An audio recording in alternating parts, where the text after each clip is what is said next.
अपना दल ने अपने गठन के समय से दबे कुचले वंचित वर्गों के अधिकार की बात की।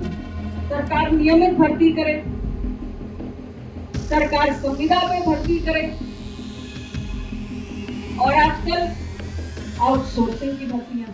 तो सभी साथियों को बहुत बहुत मैं धन्यवाद देना चाहती हूं कि आप आए और आपने विचारों के इस आदान प्रदान की प्रक्रिया में प्रतिभाग किया। साथियों, चुनाव तो एक के बाद एक, छोटा चुनाव, बड़ा चुनाव, ये तो नियमित रूप से आता ही रहेगा। अभी हमने लोकसभा चुनाव लड़ा,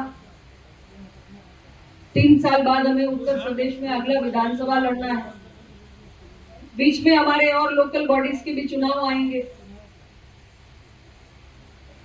हमें पार्टी के संगठन को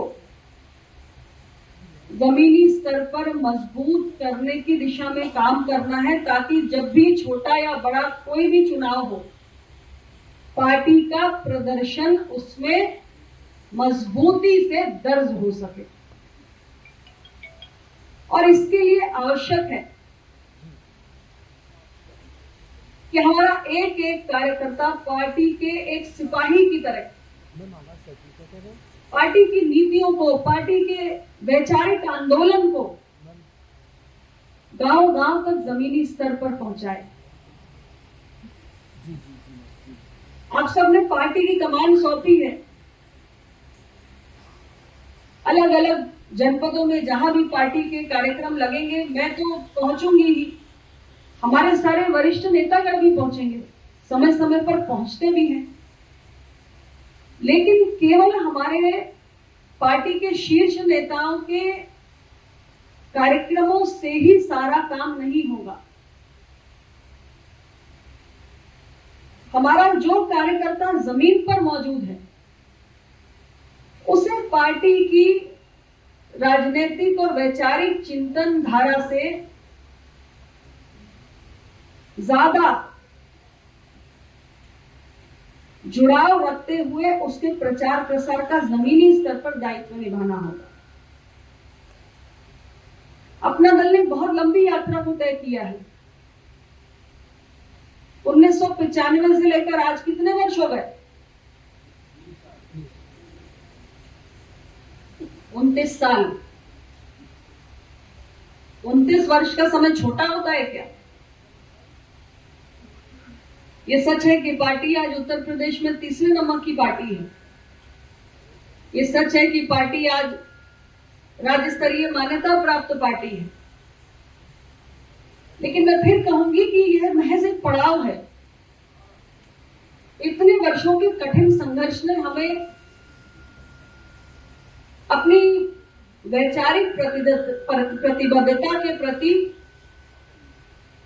वैचारिक प्रतिबद्धता के साथ आगे बढ़ने का सबक भी दिया है निरंतर। और यही कारण है कि इतने लंबे समय बाद भी इतनी बड़ी संख्या में आप सब पार्टी की मासिक बैठक के लिए यहां पर आए हैं। अपना दल ने अपने गठन के समय से दबे कुचले वंचित वर्गों के अधिकार की बात की है। और इतने वर्षों में जब भी कोई मसला आया, सड़क से लेकर सदन तक, अपना दल किसी विषय को उठाने से पीछे नहीं रहा। आज हमारी चिंता का विषय है, एक बहुत बड़ा विषय है, और वो विषय है आउटसोर्सिंग की भर्तियों का। सरकार के पास भर्तियों के क्या विकल्प होते हैं? सरकार नियमित भर्ती करे, सरकार संविदा पे भर्ती करे, और आजकल आउटसोर्सिंग की भर्तियां हैं।